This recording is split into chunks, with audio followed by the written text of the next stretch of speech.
Hey, welcome to today's Awesome Marriage Podcast. I have a very special guest today, Nick Stumbo. Nick's a pastor, the executive director of Pure Desire.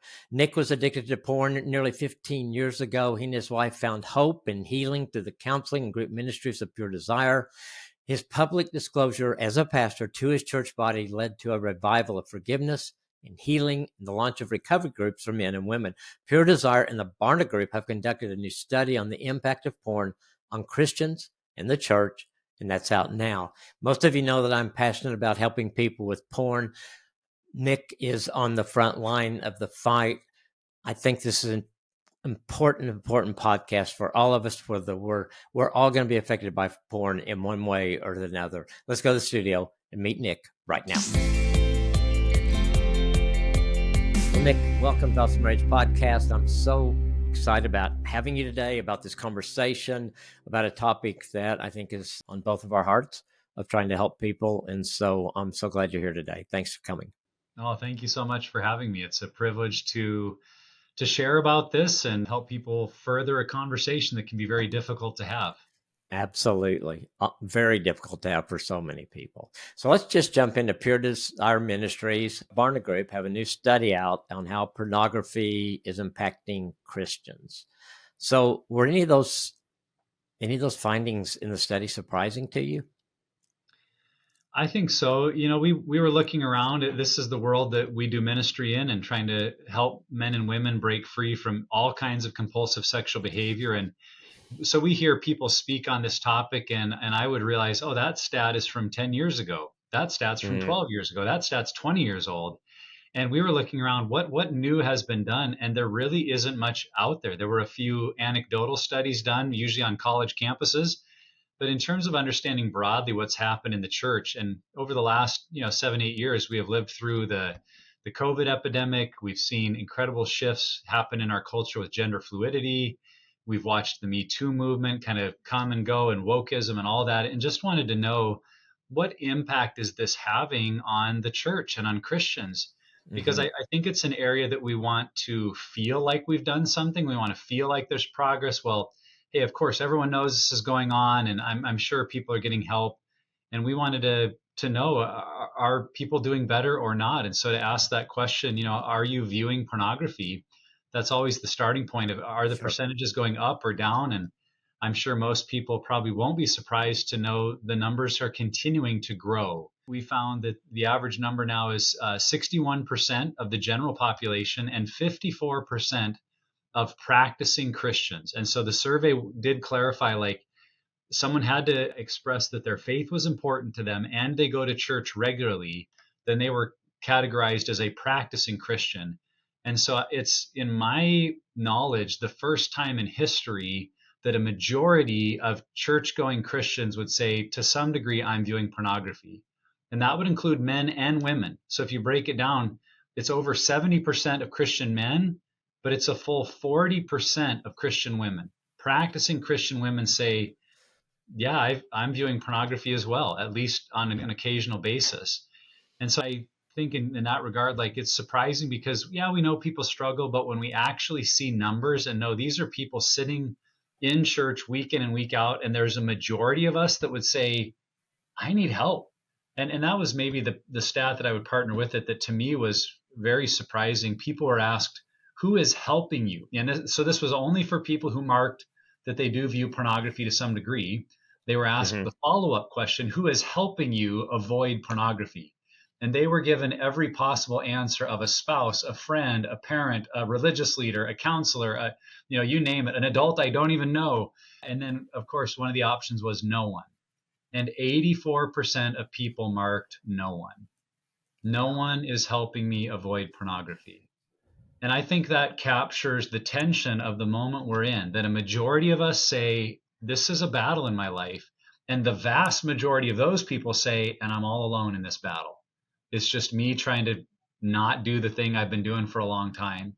And so, that hope there, if this becomes an opportunity to say, man, we can help one another as churches, as leaders, as parents, like, we can help change that number. Because if you're a practicing Christian, you should be able to say, absolutely, someone is helping me. Yes. Yeah, I think it's always been something that people don't talk about. I think if somebody stands up in church and says, I'm an alcoholic, I want help, people are going to flock around them. But nobody stands up in church and said, I'm addicted to porn. I need people to help me. And, there's just that stigma, I guess, has been there for so many people. I think it's interesting how those numbers get closer and closer between Christian and non-Christians who are viewing porn. But the thing that bothers me is probably what bothered you, that 84% aren't getting any help. And so I just don't think porn is something you deal with on your own. Do you agree? Absolutely. That is the way I say it is the sickness and the remedy can't be the same medicine. And a Yeah. significant part of our sickness is I'm isolated. There's a level of secrecy that I'm dealing with. And because of that, often a level of shame that I feel and a fear that if people really knew what I was doing, if they knew the things that I've thought about or done or engaged in, they would reject me. And so we're there in body, we're physically present, but our spirits and soul are really in hiding. And that isn't the gospel. That's not the power of community. Right. We're designed by God in his image to be known, to know and be known. And that to love someone is to love everything about them. That doesn't mean we love their sin or their bad choices. Right. But I think we see that so many people, when they're living in shame and secrecy, and then they try on their own to get better, that's a big part of the reason so many people say, well, I've tried to stop. I've tried to Yeah. not do it. I've confessed it and tried to quit, but they're doing it in their own power. And when it's on our own and there's still that shame and secrecy, it is so at times convenient or easy, or we've just created so many excuses in our own ways of thinking that we can slide back into it. So if shame and secrecy are the sickness, then openness and community and love is really what healing is all about. Oh, absolutely. I just can't, so I've had so many people that in counseling will tell me, I've never told anybody about this. Yeah. And they may have been addicted for years, going back to some of it in childhood, where they've been exposed to it. And that's incredibly common. That was another stat that came out. People were asked, who knows about your struggle? And 48% people said no one even knows. And that's, Yeah. again, from practicing Christians. So not a majority, but about half of those who struggle say no one even knows this is in my life. So we're keeping it so secretive that we've never told anyone. And as a counselor, obviously, I just see so much when someone does confess, whether it's this, an affair, whatever it is, that you get it out of your head and out where someone can help you and care for you and walk through it with you. I can almost see their countenance change once they've done that. Most of the people that come in with that, they're worn out by the end of the session. And I didn't wear them out. It was just, letting it out and then just feeling that sense of, okay, he's still here. He's going to help me.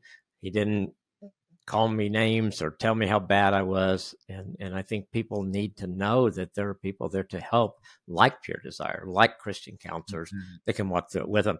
I want to go back to the 40% women statistic, because we've seen that grow over the years. It kind of shocks me it's at 40% now. How do you see the growth in that? What's behind that, do you think? Besides the enemy, what's behind it?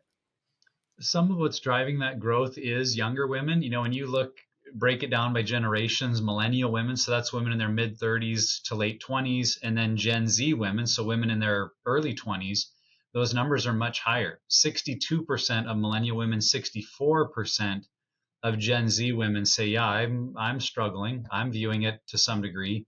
And a lot of that, I think, is kind of the pendulum swing of if we're in a culture where, if you look at those same numbers for young men, we're getting into the 90% for Gen Z men.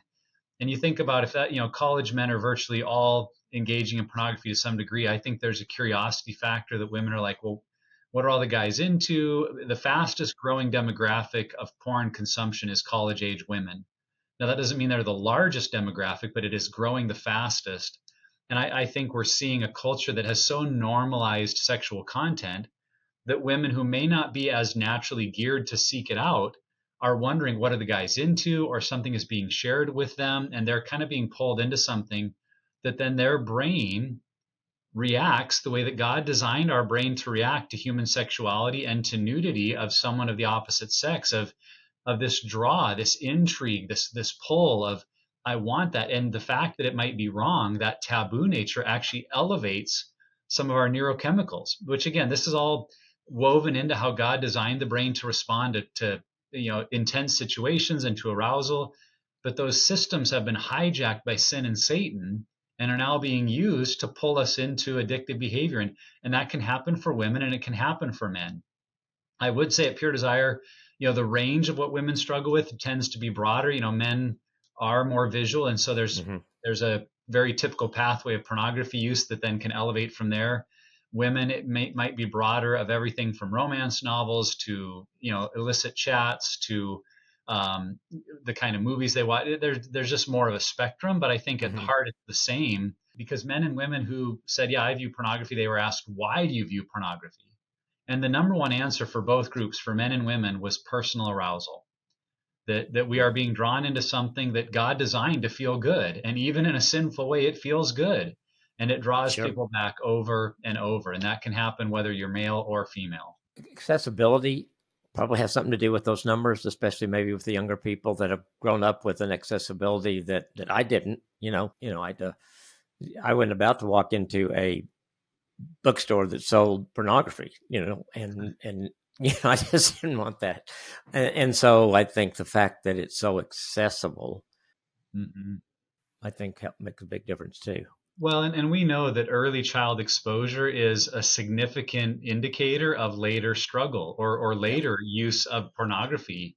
And so you're right. When we are one, as a friend of mine used to say, when we're one click away from stupid, or even one click away from answering Mm. our curiosity, that can happen to 10 and 11-year-old boys and 10 and 11-year-old girls. And many times the two are Yeah. commingled, because, a kid on a playground with a cell phone could go around and be creating an early exposure moment for every child on the playground, boy and girl, who now their brains are firing in ways they've never experienced, and they're going, "What is that?" And that's why one of the things we emphasize so much as a ministry is parents must be equipped in this area.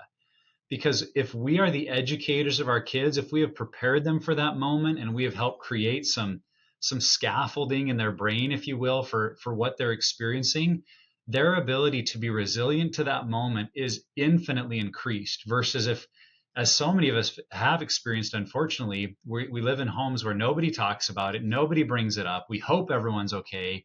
Then when that moment happens and there's no place for the brain to put it, as this was my story as a child, when I was exposed to something, your first encounter with sexual content is secretive and shameful. And that's the framework from which your brain then builds off of. But if parents can be equipped to help navigate some of those moments, and that first experience is a conversation with a mom or a dad about what's happening in our world, what people are doing on the internet, what they might see if they stumble across something, and helping them know how to respond to it. Now they can respond with some awareness and engagement back to the parent to go, "Mom or Dad, this thing you told me about happened, and here's how." And now, rather than being an isolated secrecy moment, it's an engagement, connection, support moment. And so it's so important that as parents we do our own work so that we're at that point of being able to have those conversations with our kids. Absolutely. And sometimes people say, well, how do I start it? I know there's that we're using now at the counseling center, good pictures, bad pictures. You may be Yeah. aware of that, but it's an easy way for a parent to sit down with their child and to talk about those things, because a lot of times we need that opening, I guess, to begin those conversations. But I think in this culture, we have to have those conversations. It's amazing when we feel even equipped a little bit about how to have that conversation, how to open the door, the good that can come of that. And I always try to encourage parents. Typically, when we're taking steps into this, it does feel a little awkward. It feels like, Sure. am I doing the right thing? And that's the sort of feelings that might cause us to avoid it. But I say, man, if it's the right thing to do, it's worth doing, even if you're doing it a little poorly. If your heart is to help your kids, it's going to lead to some good results. And initially, when we bring it up with our kids, there might be on their side some, "Oh, Dad or Mom, I don't want to talk about this," or "That's weird, that's Yep. embarrassing." But the truth I've seen over and over is that those kids are listening, they're paying attention, and it's doing a lot more in their spirits than maybe we see on their faces. That something in their spirits say, "Mom and Dad care about this issue." They're able to bring it up, and especially if we're bringing it up in a way that is non-condemning. We're not bringing it up like, "This is bad, and if you ever do this, you're bad, and so don't." Yeah. Of course, if we take that approach, we're going to terrify our kids.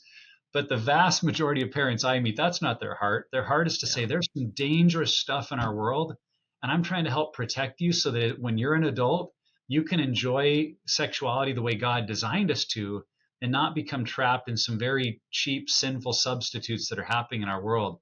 If that's your heart, a lot of good will come of those conversations, even if the first encounter or your initial attempts feel like maybe your kids rebuff you a little bit. Yeah, and I think you got to trust God in it too. Pray, and sure, we're not going to do it perfect, but God can kind of soften that up for us and make a difference there. And yeah, I've just seen, you were talking about kids exposed on a playground. A number of the younger people that I've seen for counseling and their parents, that's been the situation. After a game, somebody where the parents are talking and the kids over here, and somebody shows them something, or on the playground. And so I think we have to prepare our kids, because I don't think we can totally protect them from it. It's just, you just never know That's right. who might be there that would expose it to them. And I think too, when you're talking about with parents, I think we have to define that for our kids, because if we don't, somebody else is going to define it for them, and they're not going to define how to look at porn, what it is, how it can affect us. Most of them aren't going to do it in the same way that we do. And so I think as parents, we've got to jump ahead of that. We've got to get ahead and say, so when our kids, if there's something there, one, they can pre-decide to walk away and not get involved in it. Or, it just gives them a sense of maybe a power if those situations come up, that I don't have to fall into this. Mm-hmm. Yeah, parents Yeah. are tremendous advocates in this area for their kids. When we create that environment that's in our home, say, this is something we talk about. This is part of growing up in our world, and we're here to help you. The reality is that most parents, though, aren't going to do that if they are still facing their own unresolved Yeah. struggles with pornography or compulsive sexual behavior. And that's why we're such advocates to say, even if you don't think it's that big of a deal for you, maybe you could pursue healing for your kids. Because the healthier you get, I mean, that's really our story as a couple. It was 14 years ago that I needed the help of Pure Desire, that I had my own story of struggle and this binge purge issue with pornography.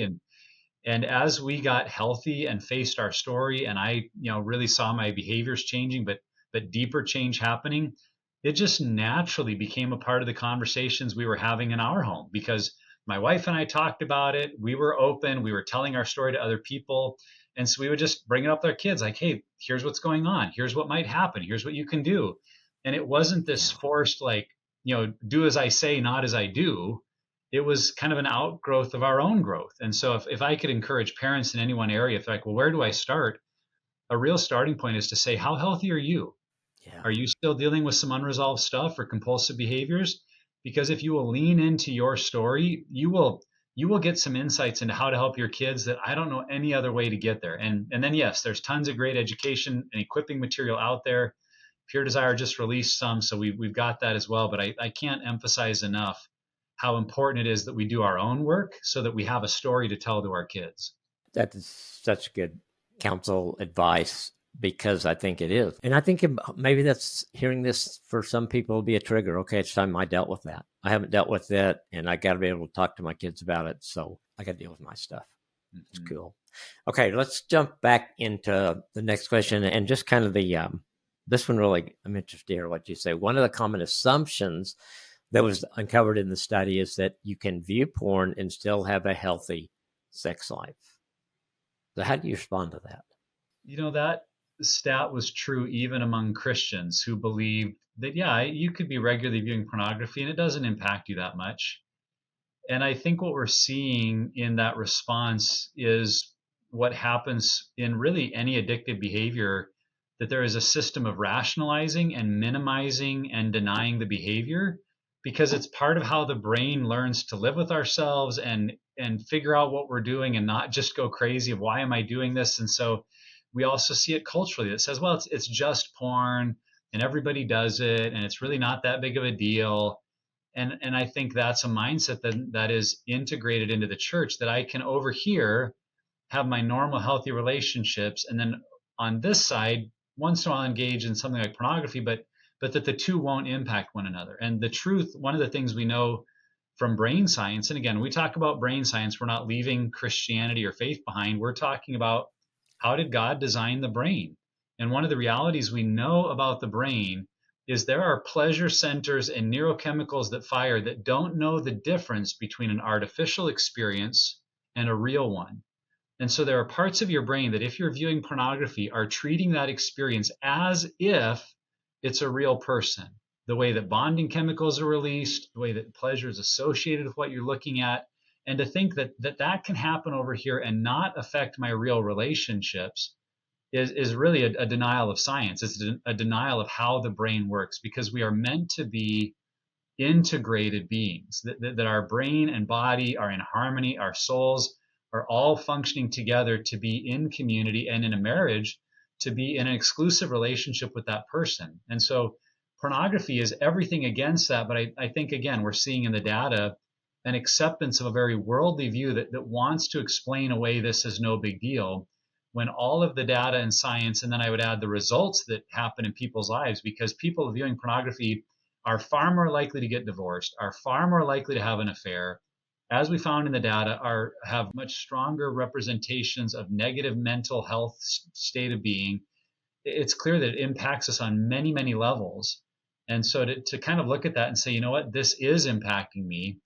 And maybe I say, well, no one else is being hurt. If I could start out and saying, but it's hurting me. It's hurting my ability to have healthy relationships. I need to deal with this. Then I think we could have a little bit of the motive we need to pursue change.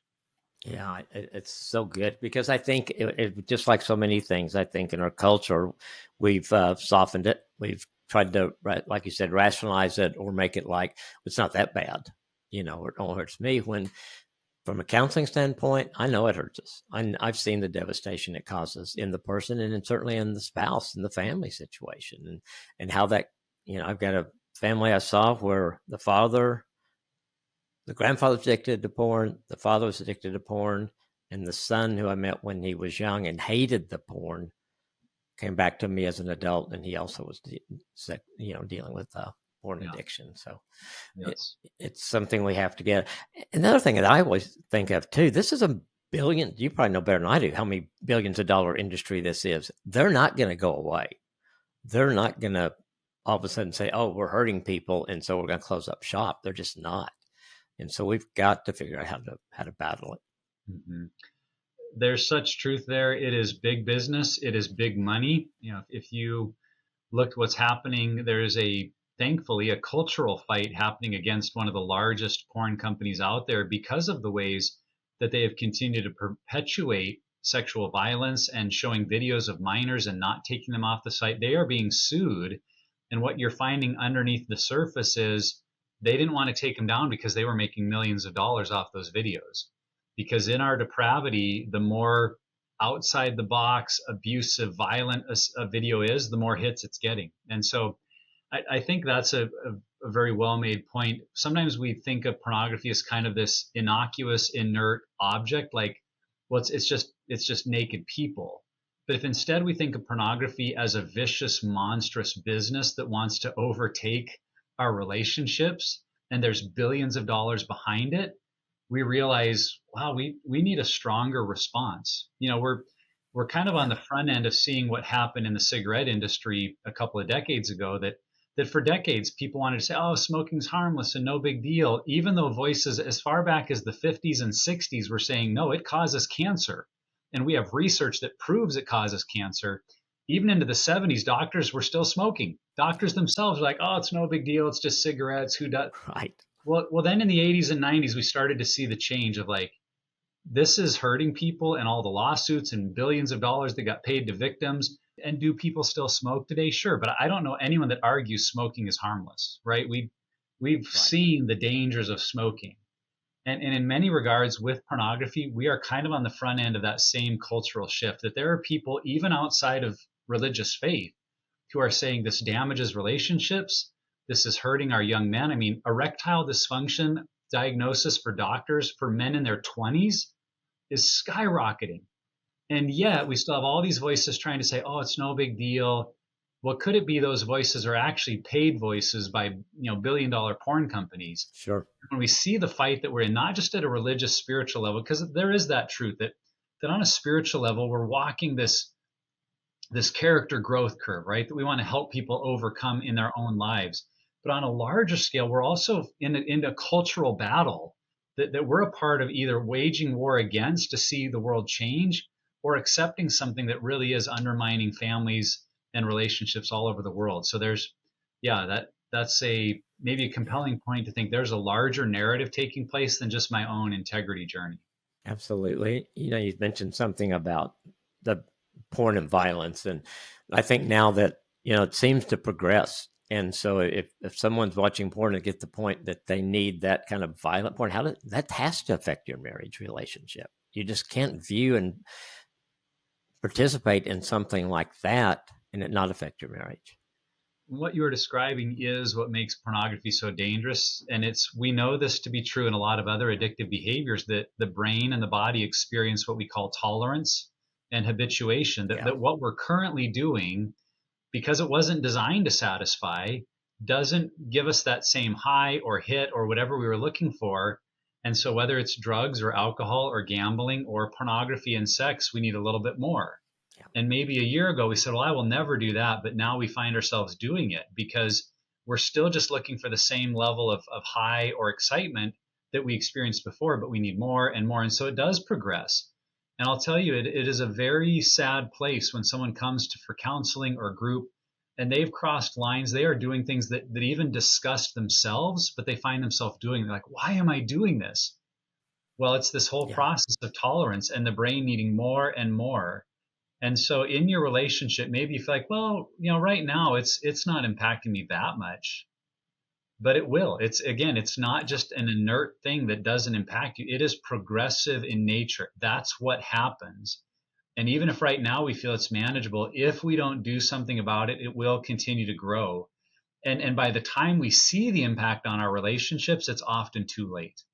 You look at the number of Christian leaders who are losing ministries and reputations because by the time it became known, it was so far down the road, that was the only option, was for things to dissolve. And you probably hear those stories from couples in marriage as well. Like by the time it blows up the marriage, the help was needed 5 and 10 years ago. And so I try to say to men and women all the time, like, if this is in your life at all, it's like acknowledging there's some poison in our relationship.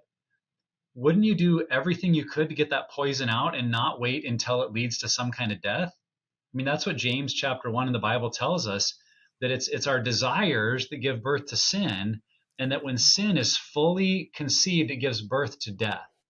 So if we're engaged in this way of sin that is starting to capture us, the Bible tells us it will eventually give birth to death. And that might not be physical death. That might be relational death or career death or death of a dream. And I try to say to people, why would we wait for the death to come to then say, oh my goodness, I guess I need to deal with this. Like if we know that's where this road goes, that can help us say, I'm going to deal with it right now because I don't want this in my life, because I've seen where this road ends. Yeah, so well said. Yeah, I see the same thing. Sometimes I'll talk to people and I say, well, when did this become a problem? And it's like what you said, well, 5, 10 years ago, or when I was a kid, or I've been, all those kind of things. All along, yes. And the sooner, the better things are going to be, for sure. So you've said that you believe the church should be the safest place for Christians to admit their sexual struggles or those of a loved one. But that's not always the case. What will it take to make that a reality? Because I know some churches, because we work with a lot of the churches in our community, that it is a safe place. And I know some others that it is not a safe place at all to do that. What do we need to do? One of the questions that was asked in the survey was, who do you feel comfortable, or who would you go to talk about this problem? And the number one answer was a counselor. And the number two answer was your doctor, which if you think about it, those two have a lot in common in that these are private paid professionals whose job it is to help me with my problem. And I'm glad that they're there. But as we've already talked about, it kind of perpetuates a system of secrecy and isolation. That in my real world, no one knows what's going on. I'm not able to share my problem. I go to a specialist and I get some help there. But I would suggest if we're not able to take this challenge and be real with people that we do life with, we're not going to truly overcome it. And in that list of, who do you feel comfortable talking to, you have to get down to number 9 on the list to get to their pastor. And only 11% of people who are dealing with pornography said they would go to their pastor. And I look at that and say that is where growth is at, because I think in any area where we feel we're battling something, what comes to mind should be, that's why the church is here. That's the role of my spiritual leaders, is to offer grace and to help me walk a new road and to point me towards healing and to love me in that journey. What we've created right now, this is kind of the taboo topic, or it's the one we feel like, well, if I bring it up, they just send me away to a counselor. And that's, for some churches, their number one method is, well, we send people to a counselor. And we feel like we're doing good. But if all we do is send people to a counselor, we may in essence be saying, your problem is too big and too messy for us to deal with. Yeah. Go somewhere else and deal with this privately, and then come back and act like everything's fine, just like the rest of us.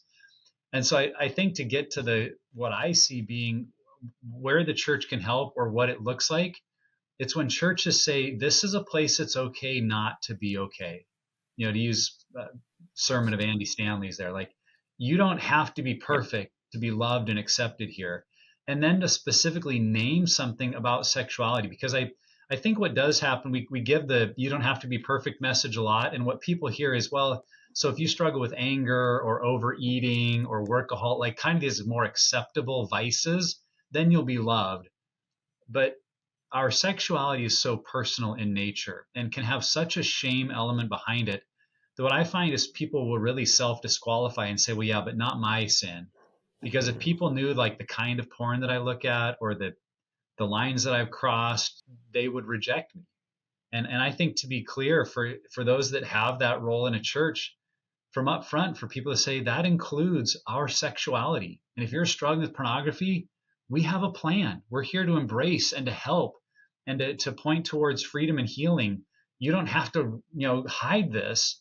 Now, that I think the other side for churches is we kind of see it as two extremes. Like, either we do nothing, or everybody needs to know everything. And like from the pulpit, we need to be telling everybody sins. And I would just say there's some really healthy middle points. That doesn't mean we say nothing, and it doesn't mean we have to air people's dirty laundry from the stage. It's creating a culture of grace where people know, I've heard my church talk about pornography and sexuality. I've heard them offer help and solutions. And I know there are groups, there's a community in our church that meets specifically to help people with this topic. Well, then when there's brokenness, when there's pain that's coming out, they've heard those things. One of the things I will challenge a pastor or church or leader, hopefully in a healthy way, is just to say, if someone tonight at home finds pornography on their spouse's cell phone, do they know who at your church to call? Or do they know who to reach out to for help? Because if it's not absolutely clear, I can tell you they're not going to reach out to the church. Because the average person isn't going to call the secretary or reach out to someone they don't know and say, hey, I just found pornography on my husband's phone. Because it feels like an indictment against their marriage and against them.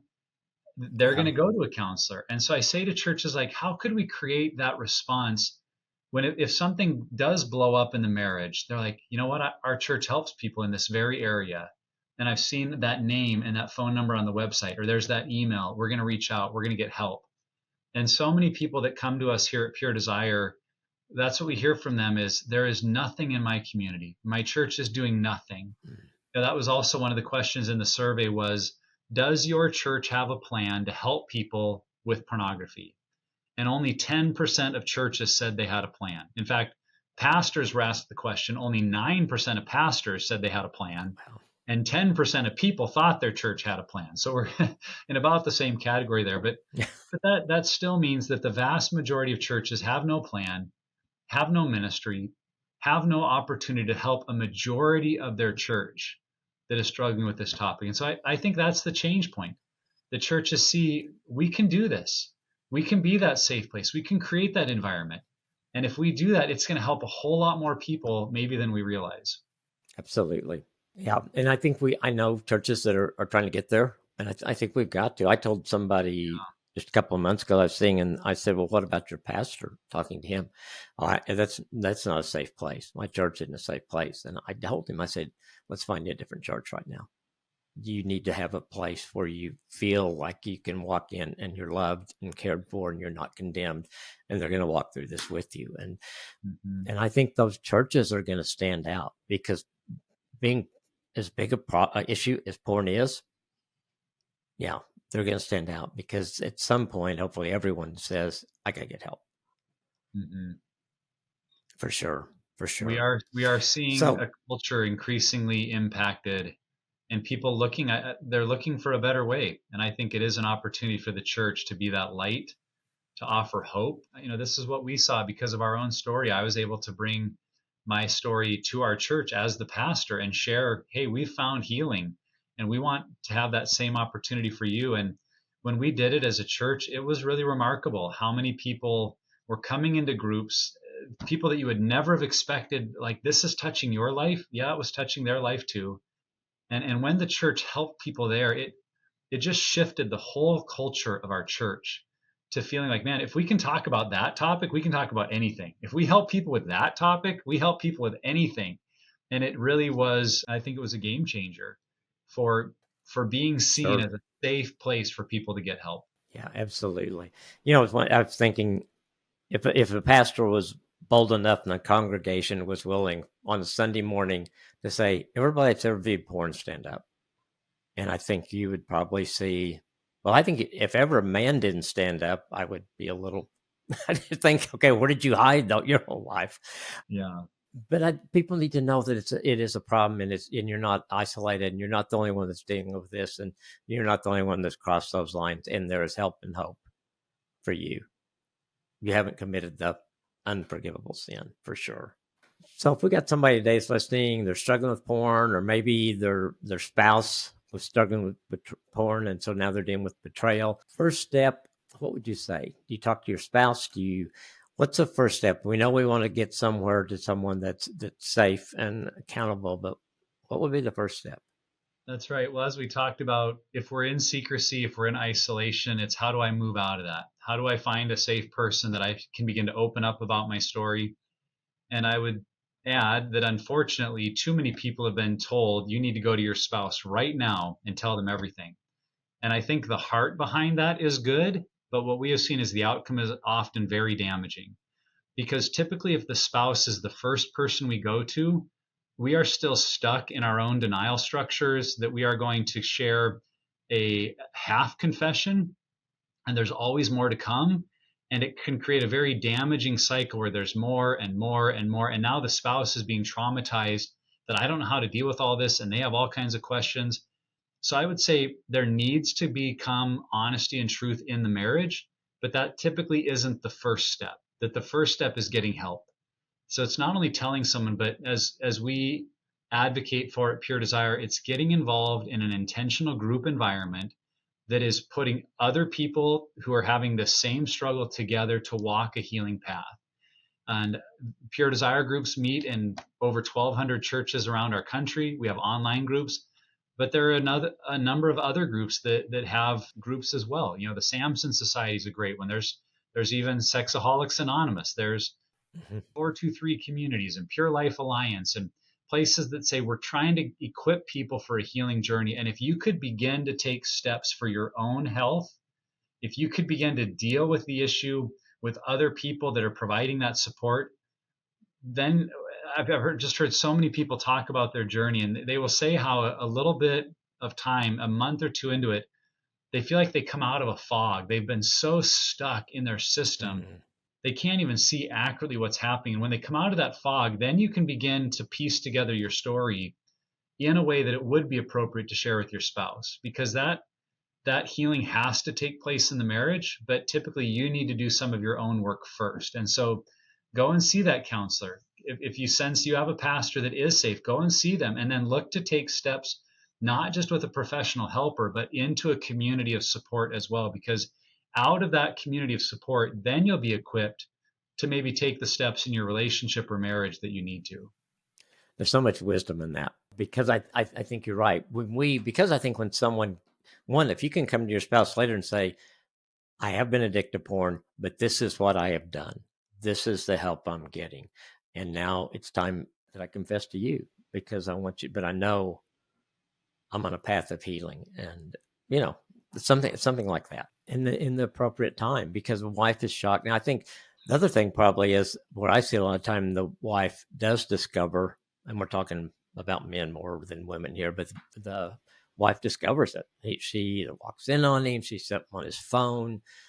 So what would you say in that situation for their first step, where my wife found it? Hmm. Well, that when there has been discovery, that often will fast forward the need for the addicted or struggling spouse to get real. Right. But the more you can do that with support and not just, in an emotionally driven moment, try to get it all out there. We use the metaphor that it's a little bit like emotional vomiting. I try to get it all out, and actually I feel great, like, oh, it got out. Yeah. But there's a tremendous mess that everybody else Yeah. has to deal with. And so if both spouses, Yeah. even that betrayed or hurting spouse, there are support groups for you. There are counselors for you that can help you understand what you're feeling. One of the dangers I find that a lot of marriages fall into is there's kind of this attitude of, I need to know everything right now. And by everything, they don't just mean actions, they mean like every thought, every desire. And it actually becomes too much detail that doesn't help in the long run. And so if you can both get support and understand, okay, we know we have a problem. Now let's actually deal with it fully and not just, think in an emotionally charged night, we're going to get through it all. So having support for both of them and really educating yourself is a big part of this. We have a weekly podcast on pornography addiction and recovery. There are a number of great resources out there just to start listening and learning and understanding what's going on in our situation so that we see the steps to be taken. So I think for both, again, it's just how can you find support and not be walking through this alone will create the greatest likelihood that this could have a positive outcome. Because that's the other thing I would add. We have worked with so many couples that come to us in their darkest day, but a year or two down the road, and I know for some at the beginning that might sound like a year, like that is so far. That doesn't mean it's all bad until a year or two, but that it is a process and it takes time. But we have so many couples that look back and say, this is the best thing that ever happened to us. And it's like, what are you saying? You've been through so much pain, and like, but the growth that's come of it, the way we're now connecting as a couple, we're walking in freedom, we're being honest with one another. It has changed our marriage for the good. We get to hear that all the time. And I think that's what motivates us to do what we do. It's not just stopping a behavior. This can transform your entire life and your marriage, but you've got to be willing to do some hard work, and really both of you will need that support. Both of you need group. And so find those groups like Pure Desire and others that offer that support, and that will equip you to have the kind of conversations you need to have in the marriage. Yeah, and I love that you kind of gave that a year or so down the line so people have hope. And it isn't a quick fix. I've never seen it be a quick fix. I mean, certainly God could zap us and everything's okay, but I think he wants us to go through that process. And I've heard the same thing from couples. We hated what happened, but our marriage has never been stronger. And I've seen that happen over and over again. Yeah. But it takes work and it's not easy, right? I mean, it just takes time, and you've got to have people around you. You've got to have accountability, and it can't be your spouse. That's right. Let's talk about the confession part of it. You kind of mentioned, because I've experienced the same thing when a spouse does come to that point of confession with their spouse, and they feel really good because it's out, and the spouse is climbing out of this hole they didn't know they were going to get put into. But in the whole picture of confession, how is that important for the healing process? Confession is vital, but it also can be misunderstood. I think in my journey, as a young man, when I was struggling with pornography, confession in my understanding was the goal, that if I could just confess it and get help, then I would be free. And I saw, and so many people do, see confession as the goal or the ending point, when really confession is the beginning. Confession is an ongoing part of recovery. It's learning to walk in truth and to face my reality and being able to speak that to others. So confession is vital, but at the same time, we don't want to think that, well, if I just tell the truth, then I'll be free of it. Because there are so many patterns that have developed in our ways of thinking that can take us back this behavior, that confession can just become kind of a part of the binge purge cycle. So we don't want to think that confession alone will change us. but I don't think change happens without confession. And so I think, again, as we've been talking about, like as you find support, learning to tell your whole story to another man or another woman and getting it all out there is so helpful. And then with their support, maybe being able to say, what is the best way and what are the right parts of this to share with my spouse so that I can learn to be open with them and we can begin to walk this road together. So confession is so needed, but it is a piece within a larger process of change, not the entirety of the process itself. And I think if we could address that, there's still this mindset of, man, if I just come to the altar or just go to my spouse and I just confess it all, man, I'll be free. And the truth is, it's a little bit like when Jesus says, the demon was cast out of the man and yet it came back and it found the house all cleaned and swept up and it brought back 5 of its friends because no change had taken place.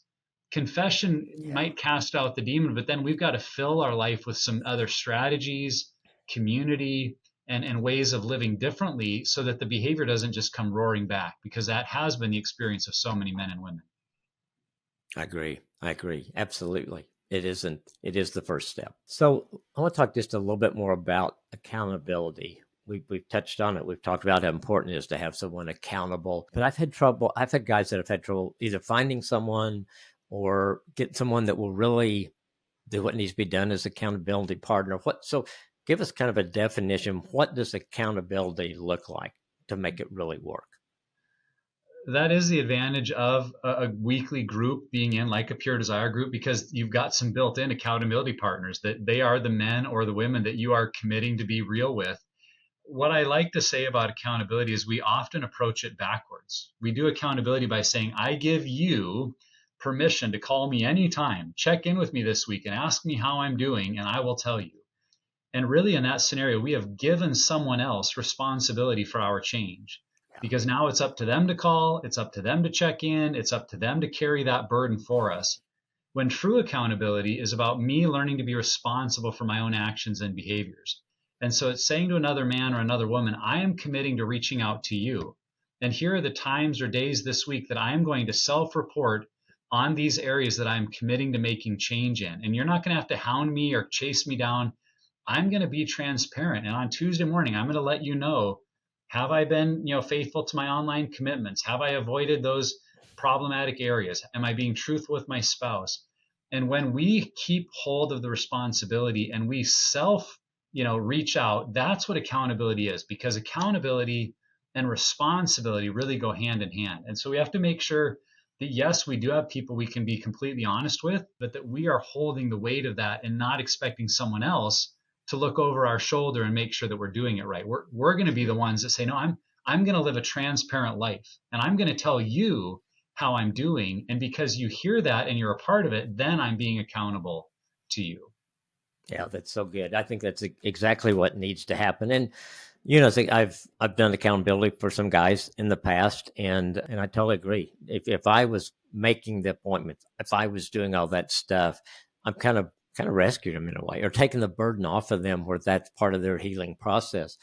But I also know that accountability partner has to be someone that's willing to get in your face.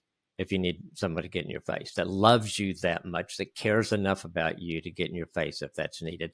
Or two, I think what's always so good is someone that's come on the other side of, say, porn and is now healed, because they know all the tricks.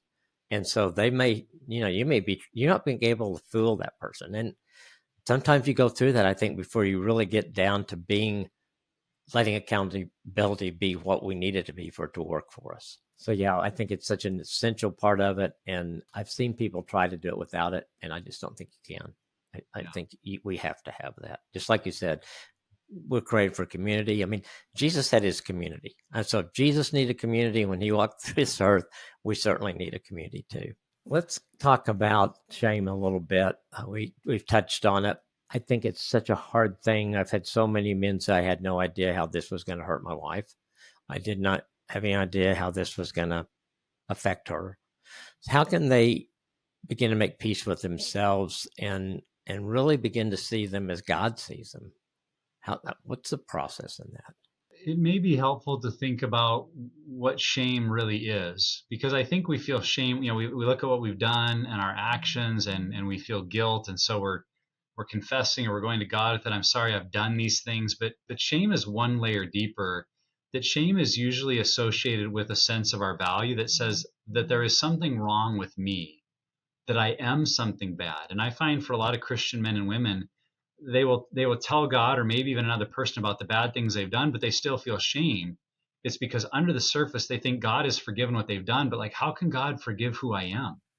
And if we recognize that we're carrying shame in kind of that identity level, then I think we gain some tools to deal with it, to come before God and to know that He doesn't see us through the lens of our actions and then define us, that He sees us through the lens of Christ, and that who we are is in Christ, and that the entire goal really of the gospel is to dispel shame, to say that you are not bad, there is not something wrong with you, you are not, separated from my love, you are mine, you're my child, you're given the deposit of the Holy Spirit, and that core identity piece that says, oh, this is who I am. Now, well, I might still make bad choices or engage in sinful things, but my core identity is sealed in who God made me to be. And one of the things we have found, and this is why a group experience, being in community with other people, is so vital. It's because that sense of shame and of self-identity often doesn't change just by getting more truth in our brains, by like learning more and hearing another sermon or reading a book.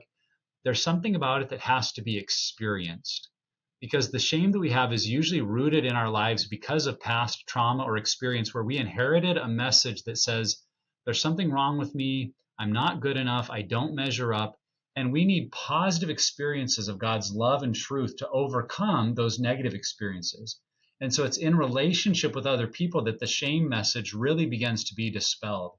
So I think that's where it's at, is looking at where has shame been lodged in my life, not just because I made bad choices or did bad things, but because I internalized that to mean that there was something wrong with me. And how can I allow healthy relationships with God and others to begin to rewrite that message to say, no, this is who I am. And now I'm empowered to deal with maybe the negative things in my life or the sinful things that God is working with me to change. Absolutely. And knowing that the enemy would love for us to continue to live under shame. That's right. Because he's still got us trapped. Even though we may not be looking at porn anymore, as long as we live in that shame, he's still got us in a way, and that he didn't deserve that, and we don't need to let him do that. No. So I love that. We've covered a lot of good stuff there. Any final thoughts? I hope as people hear this talk today, that what comes to mind is ways in which maybe we have fallen prey to the spirit of the age, if you will, where like, well, isn't it just porn? And yeah, it's out there, but that's, it's not really the issue. When I think that is what the enemy of our souls wants us to believe, that this is just a minor thing. When you start to have the conversation like we did, you see that this has infiltrated our ways of thinking and believing all over the place. And when we're willing to pause and go deep and address it in a very healthy way, it will impact everything for good.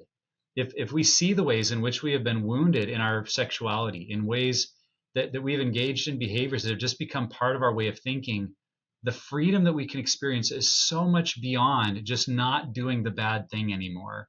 And so that'd be my final thought, of saying this journey is worth it. If you find that this is in your life at all, because maybe you think like I did, well, at least I'm not as bad as those people. I don't really, it's only once in a while for me. Well, if it's once in a while, lean into healing, lean into freedom, because there's probably more happening in your life in a negative way than you realize. And when you start to get free and walk in a different way, there's more good that can come of it. So don't be afraid to make this your focus. Don't be afraid to say, hey, I'm going to get help. I'm not going to wait for it to get out of control. I want it out of my life. And that really is worth it. And I believe we're going to see such good come in this area as people find healing and feel free to talk about it with others. Wow. So encouraging. And I would reiterate, but if this is you guys or ladies, take that step. I don't think you'll ever regret that you took that step. Well, Nick, Pure Desire is a place they can connect with you. Other ways that people can find you and find about Pure Desire. Would love to have you visit our website, puredesire.org. We have a number of resources and tools there. I mentioned a weekly podcast. We have blogs. We have free tools. We also have some ebooks that might be of interest as a great starting place. A free ebook called 5 Steps to Freedom from Pornography. that could just start to paint a picture for you. What does it look like for me to move into this? And another free ebook called 7 Keys to Understanding Betrayal. So if you're on the other side of this is hurting me, what do I need to do? Both of those ebooks could give you some education and equipping to take your next step. So all of that, again, can be found at our website, puredesire.org. That's awesome. Thanks for spending time with us. I know the damage porn is doing in our culture. I love that God has put you in this position because he's equipped you well to do that. And I know what the problem is, and I'm so glad we've got people like you on the front line, Nick. Thanks for spending time with us. Thank you so much for having me. Appreciate the conversation very much. Thank you.